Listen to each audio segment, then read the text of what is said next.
surface of all this stuff we've been up to the last 30 years, but I'm honored to get to be here at this festival, so thank you so much for coming.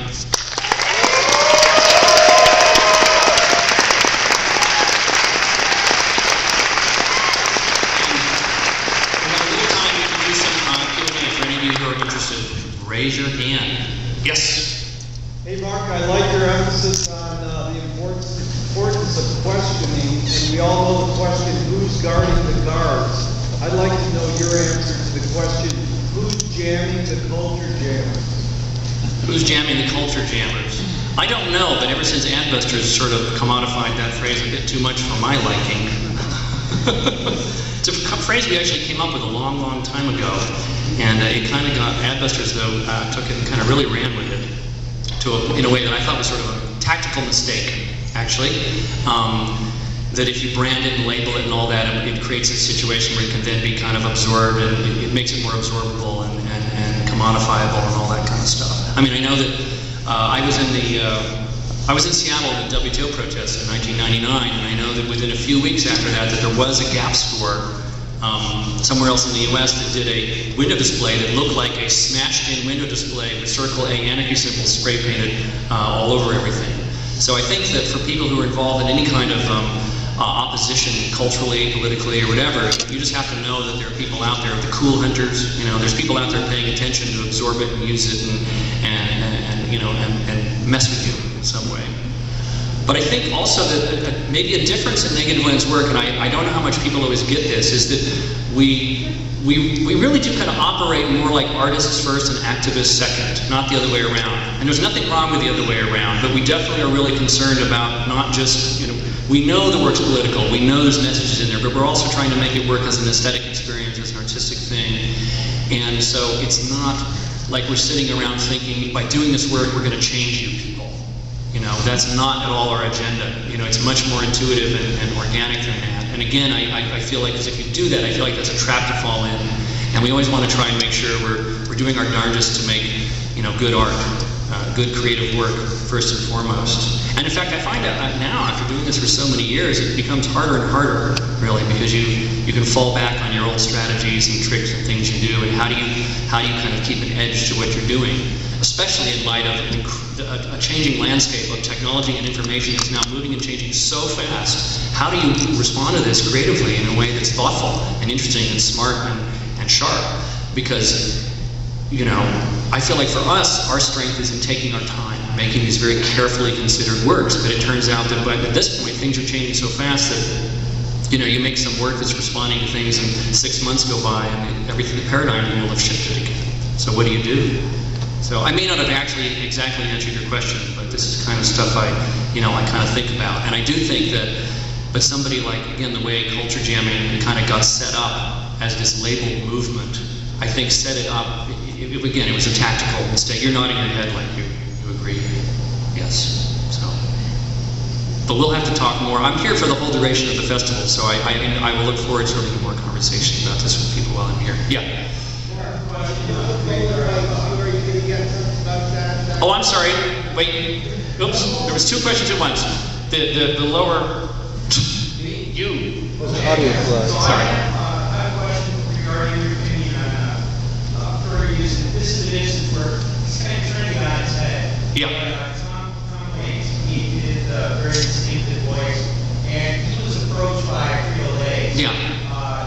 They wanted him to do this bit, set right up for Fritos.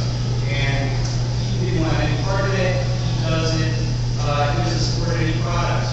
So what the Fritos did is they hired a voice actor to kind of imitate his approach and the way he presents this bit. And he sued him in court and he won. So I guess my question is,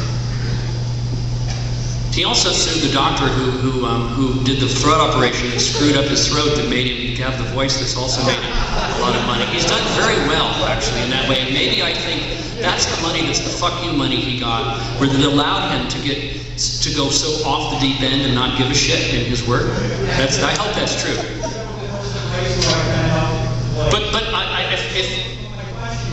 So that would be an issue. But that's not art. That's advertising. Right. And advertising can be artful, but it's paid speech. It's not free speech. So you could be, it's a different thing. And when we worked on making we worked on Creative Commons on the sampling license, we had a public listserv to discuss this with anyone who wanted to have input to kind of figure this out. And my sort of more anarchist leanings make me feel I don't like rules of any kind. I don't like being hemmed in or whatever. But I also, here we were trying to make a sort of a set of rules around this. It was very frustrating to take your ideals.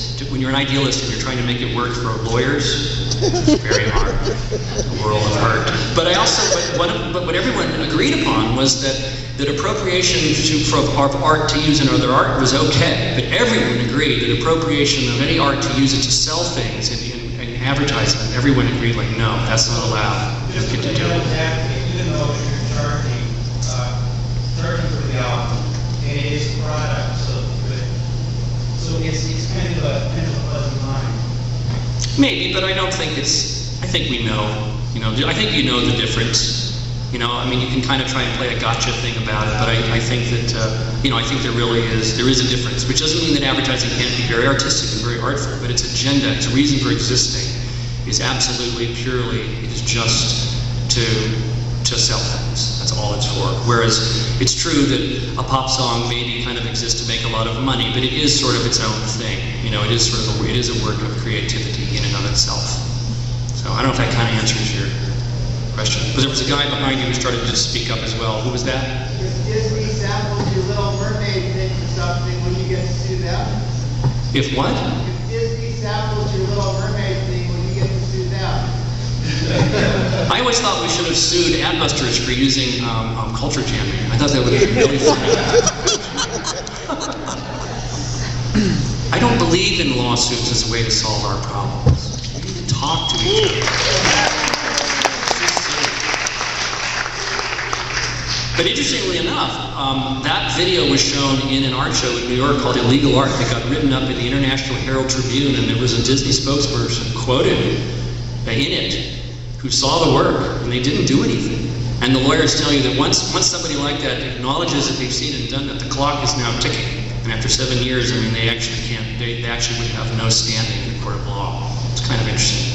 But I think one of the things that's happening, it's one of those, I love these moments like this where change happens. I mean, I think a lot of times in history, positive change, the things that change in the way we like them to change usually happen for all the wrong reasons. But okay, the change still happened, right?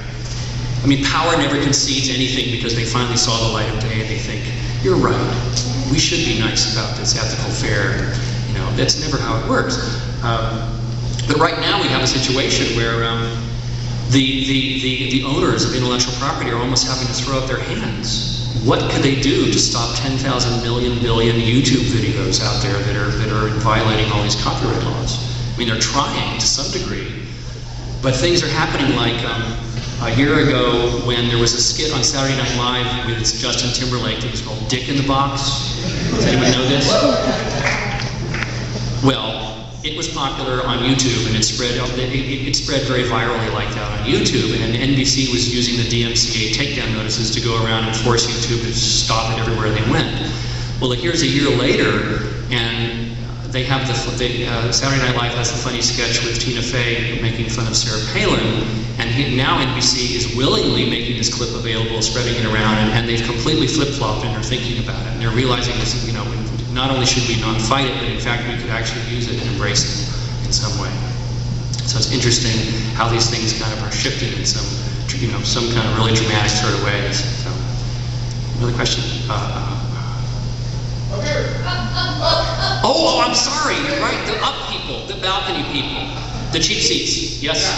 Do you keep up on some of the new mixtape, and by mixtape I mean mixed video at this point, movement, like TV Carnage and Forbidden Transmission, Casual Friday, very inspired by everything that you guys do. Yeah, I've seen some of it, and I wonder how to answer. There's so much cut up and collage going on right now that I have to say, for me personally, and this isn't true, I can't speak for the rest of Negativland, but for me personally, part of what inspired me to do the work we do is that it seemed like nobody was doing it. That gave me... Original idea. It's what? An original idea. It was an original idea of how to steal ideas from other people. But that, yeah, it's true. But see, I was naive. I mean, thank God I didn't go to art or film school. Jesus Christ, it just ruined you. You know, I mean, I didn't know. And I really think there's a lot to be said for learning about art techniques and history and all that in film and all this. But there is. But at the same time, I also think you can be an incredible albatross, you know, around your neck. I think I just mixed metaphors there, but you know, and I think that Negativland inadvertently made something that some people may argue was somewhat new and innovative, precisely because we didn't know that it had already all been done before. And I also found this, like when we were sued in the 90s, it was great because no one wanted to do this kind of stuff because everyone thought we were insane to do this kind of work. And the next thing we ended up doing after the Fair Use book was a project called Dis Pepsi, where the whole thing sampled from Pepsi ads for the entire record. We did every track somehow about cola, Coke, the introduction of new Coke versus Pepsi, and Pepsi jingles, and we wrote our own jingles as if Pepsi was hiring us.